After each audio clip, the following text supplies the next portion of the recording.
El baile de los ángeles, de Nalini Singh. Un cuento del gremio de los cazadores. Capítulo 2. No fue sino hasta la mañana siguiente, en ese momento silencioso después del amanecer, que vio de nuevo a la ángel alta y delgada. Caminaba sola por el camino de mármol que conducía a las puertas de la gran biblioteca del refugio, desapareciendo y apareciendo entre la niebla al pasar al otro lado de las columnas que protegían la estructura. Llevaba lo que parecía ser un libro pesado en sus brazos. Su brillante pelo castaño entretensado era una larga trenza que caía por su espalda. Su vestido de algún material delgado del color del cielo, que recordaba a la niebla, se arremolinaba y susurraba alrededor de sus tobillos, como un familiar amante. Sin entender por qué lo hizo, cambió de dirección para interceptarla, el viento fresco y frío contra su piel, mientras cortaba el aire. Un grito sin palabras, un jadeo ahogado sobresaltado, al aterrizar frente a ella, plegando las alas. Él dijo: «Yo llevaré eso», y tomó el tomo de bordes dorados de sus manos antes de que ella pudiera recuperar el aliento y poner reparos. Ella parpadeó, pestañas espesas y rizadas bajando sobre esos ojos de un castaño exuberante. El color contenía una calidez que le recordaba el pigmento finamente mezclado que un artista que había visitado la corte de Titus utilizó. «Gracias». Su voz era tranquila, aunque su pulso latía con fuerza en la garganta. Un golpe contra la delicada piel cremosa acariciaba con un toque del sol. «¿No tienes frío?» Él llevaba solamente un simple par de pantalones hechos de un material duradero, con el que podía luchar con facilidad, junto con un fuerte par de botas. Su espada estaba atada a lo largo de su espina dorsal. Las correas de un cuero le cruzaban el pecho. «No», dijo, consciente de que parecía el bárbaro de Dimitri le había llamado, con mayor razón, al otro lado su belleza etérea. «¿Te levantas temprano, mi señora?» «Yes-a-mi». La palabra atrajo la atención a sus labios, suaves y lo bastante llenos como para tentar. Habría dominado la cara si no fuera por sus irresistibles ojos, oscuros con misterios ocultos. «¿Cuándo te enseñé, Galen? Parece que no puedo recordarlo». Curvando los dedos de la mano, luchó contra el impulso de estirarla y frotar la arruga que se había formado entre las cejas. Ella era una criatura demasiado buena para él, su tacto demasiado áspero y, sin embargo, no se alejó. «¿Por qué me habrías enseñado algo?» Otro parpadeo, más arrugas. «Yo enseño a todos nuestros niños. Lo he hecho durante milenios. Debes haber sido uno de mis alumnos. Eres tan joven». En sus 275 años en esta tierra, había caminado a la batalla y se había bañado en sangre, sentido el beso caliente de un látigo en la espalda, el empujo frío de un cuchillo en el vientre, pero nunca le había llamado niño hasta ese momento. «Pasé mi infancia en la corte de Titus».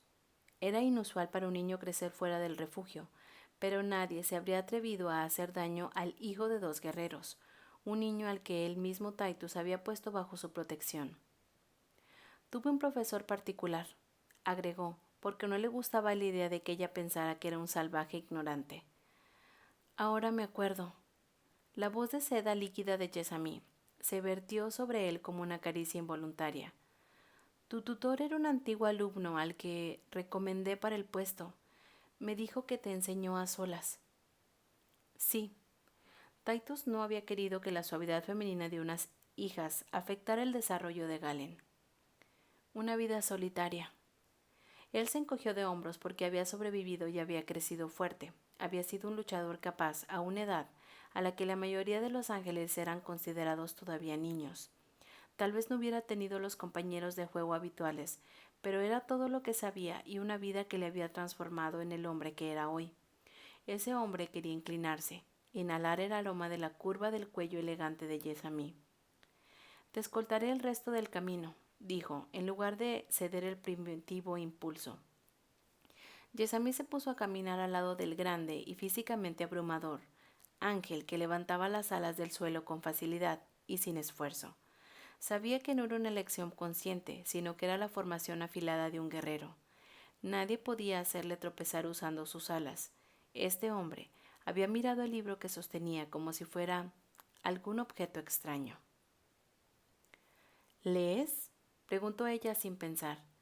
El rojo increíble y exquisito de su pelo brillaba con las gotas de niebla que habían quedado atrapadas en los mechones cuando él sacudió la cabeza, y ella se preguntó si el color mancharía su piel del matiz de las puntas del sol si entrelazaba los dedos en él.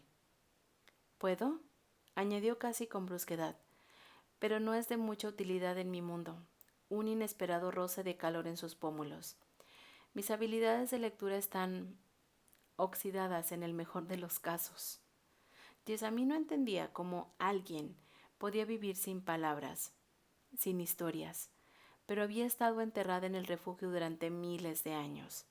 Si ella también tuviera unas alas tan magníficas como las de Galen, tal vez, a pesar de que pareciera una cosa del todo imposible, a ella tampoco le habrían gustado tanto las palabras. Yo no puedo volar. Se encontró diciendo porque le había avergonzado y no había querido hacerlo. Me da mucho tiempo para leer. Galen no se volvió. No miró él a la retorcida que significaba que nunca había aprendido el vuelo.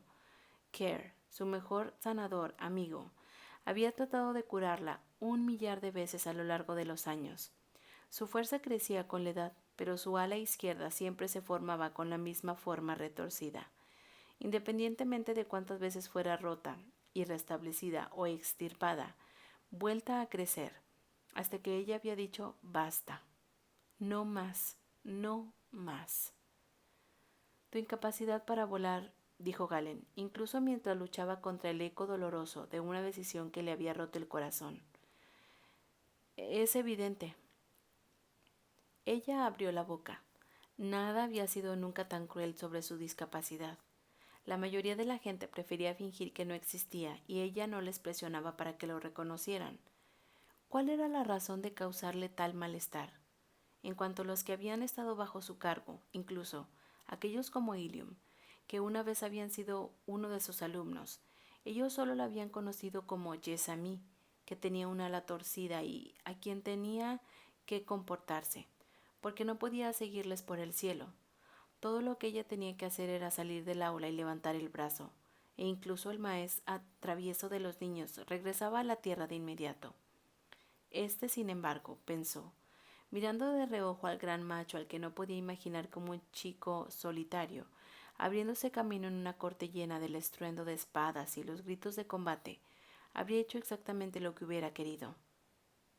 ¿Naciste así?, preguntó él, contundente como el filo de una hacha embotada.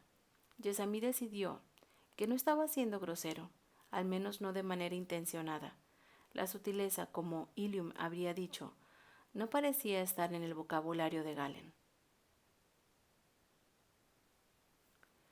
Sí, dicen que Kerr es un sanador con talento. Él hizo todo lo posible y se había culpado cuando no lo consiguió. Ella no culpaba a Kerr, ni culpaba a su madre, a quien le resultaba difícil mirar a la niña que había llevado, aunque no por falta de amor. Su culpabilidad es demasiado grande. Los ojos jóvenes de Kerr, su voz cubierta de emociones potentes. Ella no va a escuchar cuando le diga que no hay necesidad. Nada de lo que hizo o no hizo provocó que tu ala se formara de ese modo. La madre de Jessamine tampoco escucharía a su hija, no durante mucho tiempo. Incluso ahora había una especie de dolor que la atormentaba en el rostro de huesos finos de Roswin, en las raras ocasiones en que Jessamine la atrapaba mirando el ala mal formada de su hija. Extraño, y se volvía cada vez más extraño como el silencio desgarrador entre ellas, creado por todas las cosas no dichas que se había convertido en un muro negro impenetrable. La pesada puerta de madera de la biblioteca surgieron en las nieblas en ese instante, igual de impenetrables, con incrustaciones de oro en las exquisitas tallas esperaba el beso del sol para brillar. Estirando una mano, Galen abrió una de las puertas.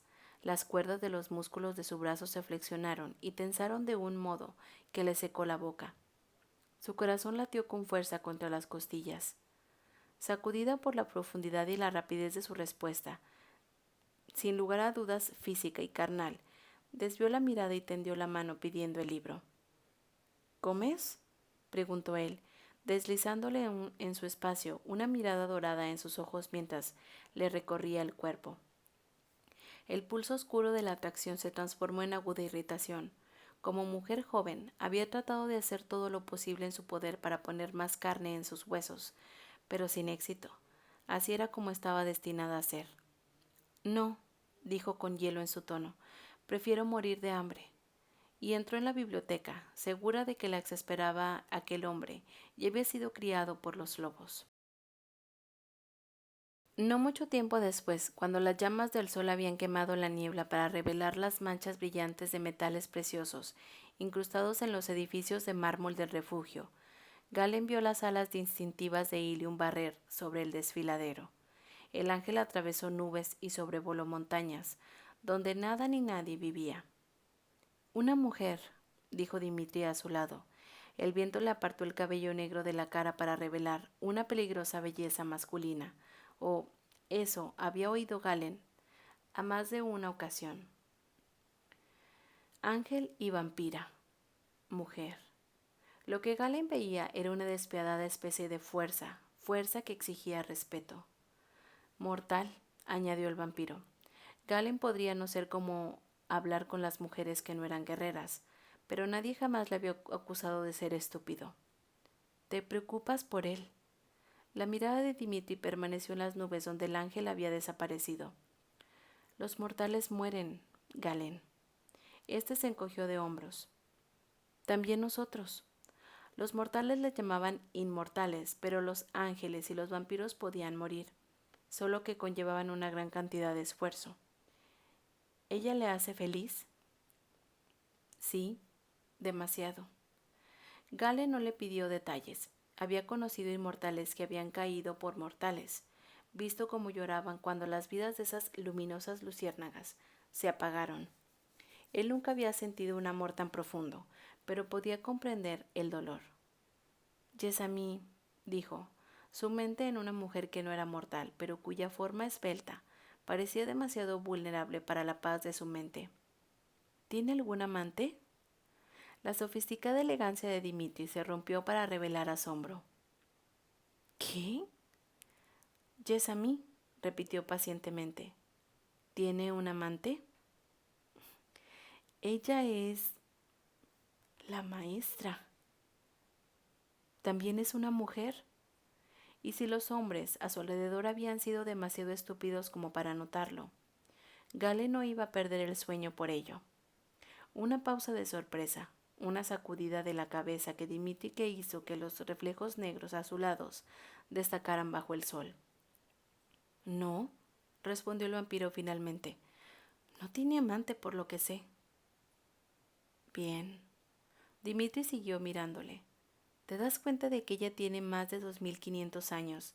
Habla al menos un centenar de idiomas y tiene tal profundidad de conocimiento que la cátedra viene a ella para pedirle consejos e información?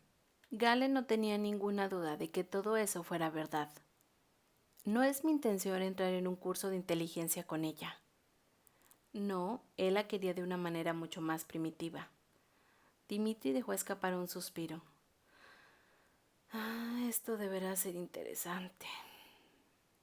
Vieron las alas de varios ángeles salir de los nidos que se alineaban en la garganta, de la luz que hacía que sus alas brillaran y resplandecieran. La confianza, dijo Dimitri cuando el último de ellos se alzó al cielo azul cerúleo, se gana. Entendido. Por ahora permanecerás en el refugio, al cargo de la formación de los jóvenes que se han unido a Rafael. Dicen que a Li Yuan le gusta, dijo, mencionando a uno de los miembros más antiguos de la cátedra. Li Yuan puede no usar cobras como Nea, murmuró Dimitri con una voz despojada de todo rastro de civilización, hasta que solo fue una hoja desnuda. Pero no es menos venenosa. Galen pensó en lo que sabía que Li Yuan y se dio cuenta de que no era mucho. Esa información no fue compartida conmigo en la corte de Titus. Si voy a ser un verdadero maestro de armas, debo conocer la política que pueden corresponder a las tácticas. La sonrisa de Dimitri fue lenta. En ese caso, debes hablar con Chesami. Cruzando los brazos, Galen se encontró con la mirada inocente del vampiro. ¿Debería? Lo que muchos no saben es que, aparte de ser la maestra, Chesami guarda nuestras historias. Yo diría que no hay nadie mejor si quieres aprender las sutilezas de la política que sostiene y mantiene el equilibrio de la cátedra. Galen sabía que Dimitri se estaba divirtiendo al señalarle la dirección de Chesami, pero ahora tenía una razón para estar en su compañía. Sin embargo, dijo: ¿Has olvidado que soy capaz de matarte? Eso fue un golpe de suerte, bárbaro. El vampiro se pasó una mano por el pelo y añadió un tono mucho más serio. Tus habilidades como maestro de armas pueden ser necesarias antes de que te des cuenta. Alexander ha empezado a formar su grupo, su ejército. Nunca ha creído que Rafael hubiera debido a convertirse en un miembro de los de la cátedra, a una edad tan temprana, y ahora parece que está dispuesto a usar la fuerza para imponer su voluntad. Alexander era el arcángel de Persia. Había gobernado durante miles y miles de años. Es más fuerte que Rafael. La edad había afinado su poder hasta convertirlo en un brillo penetrante. La expresión de Dimitri era inescrutable. Bueno, ya veremos. Galen se preguntó si Dimitri le había hablado de la inminente guerra solo porque ya susurraba entre la población. No era ningún secreto, pero entonces, como el vampiro había dejado claro, la confianza había que ganársela. Galen no había esperado nada menos. Tendrá espías en el territorio de Rafael, en el refugio y fuera. Por supuesto, así que mantén los ojos abiertos. Los ojos de Galen estaban muy abiertos por la tarde, mientras volaba sobre los relucientes edificios blancos que marcaban el paisaje escarpado de la fortaleza de la montaña. Después de haber rastreado a Chesami hasta una pequeña casa en la cima de un acantilado, en el extremo más lejano del territorio de Rafael. Para ser una mujer tan querida por los niños y adultos como había aprendido hoy, había elegido vivir a un aislamiento relativo. Su casa estaba separada del resto por una muralla irregular de rocas y era accesible solamente desde el aire, o por un único sendero estrecho. Aterrizó en su patio delantero pavimentado con baldosas de color azul brillante y gris suave, y macetas de barro de los costados llenas de resistentes flores de montañas blancas, amarillas, rojas y azules. Tuvo la sensación de ser una gran bestia torpe mientras planeaba sus alas perfectamente a la espalda. Pero sentirse fuera de un lugar no era suficiente para detenerlo en búsqueda de ese ángel, con su elegante belleza y esos ojos llenos de secretos. En cuanto al aspecto físico, no podía mentir. Era un hombre con apetitos salvajes, y Chesami hablaba de todos y cada uno de ellos. Había sido una necesidad egoísta la que le había llevado a formular la pregunta que le había molestado tanto. Había querido estar seguro de que no se rompería bajo la fuerza de su toque. Algunos podrían decir que estaba siendo presuntuoso al asumir que ella le permitiría cortejarla, mucho menos acariciar esa piel cremosa con las manos ásperas y endurecidas por el constante trabajo con las armas. Pero Galen no creía que ir a la batalla sin la intención de ganar. Dirigiéndose hacia la puerta abierta, estaba a punto de gritar su nombre cuando oyó algo romperse, seguido por un aterrorizado grito femenino. El hielo enfrió las brasas de su sangre. Corrió dentro desenfundando la espada mientras lo hacía. El ruido se había originado en la parte posterior de la casa, y cuando sintió el golpe del viento en su cuerpo, supo que la puerta del otro lado estaba abierta a una fuerte caída llena de picos brutales de rocas. No hubiera significado nada si hubiera sido otro ángel, pero Chesami no podía volar. Aquí el capítulo 2 de El baile de los ángeles. Gracias por escucharme.